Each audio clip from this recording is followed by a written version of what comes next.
history of mankind did a leader of a state officially named the date when another state would attack a third state.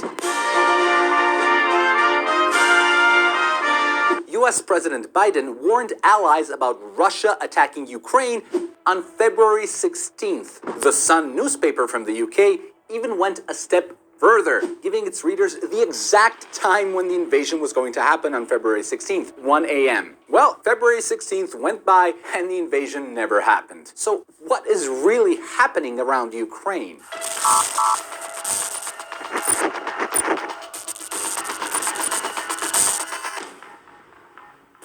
If you've been following the news at all for the past few weeks, you couldn't help but hear that a war in Ukraine is imminent. A Russian invasion could start at any time if President Putin so decides. That includes in the coming days. And yet, despite this alleged threat, it's the only time in history when the country which is said to be preparing for defending itself against an invasion is begging its allies to stop the fear-mongering and relax. All this information that helps only for panic doesn't help us.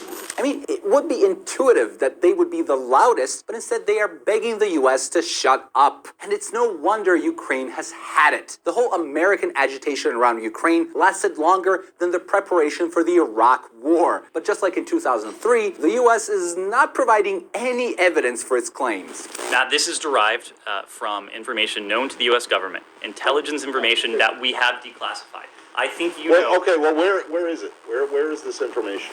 It is intelligence information that we have declassified. Well, where is it? Where's the declassified information? I just delivered it. No, you made a series of allegations and statements. Would you like us to print out the topper? Because you will see a transcript of this briefing that you can print out for yourself. That's not evidence, Ned. That's you saying it. That's not evidence. I'm sorry.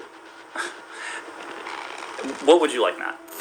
I think we'd all like verifiable evidence, because US officials saying something isn't evidence of anything. But for them, it's not about the evidence. It's about creating an atmosphere of war. The West is sending weapons and equipment to Ukraine to defend itself from an invasion without an actual invasion happening. You'd think that for all their talk of peace and prosperity, Western leaders would go to great lengths to avoid conflicts around the world. Yet you see them doing the exact opposite, manufacturing a war in hopes of it materializing, thus minimizing the chances for diplomacy. Neither Ukraine nor Russia want a war, and every decent person hopes the tensions will be resolved peacefully. Both of them have been saying diplomacy is the answer. So if the West really wants to help, maybe they should try to stop with the warmongering.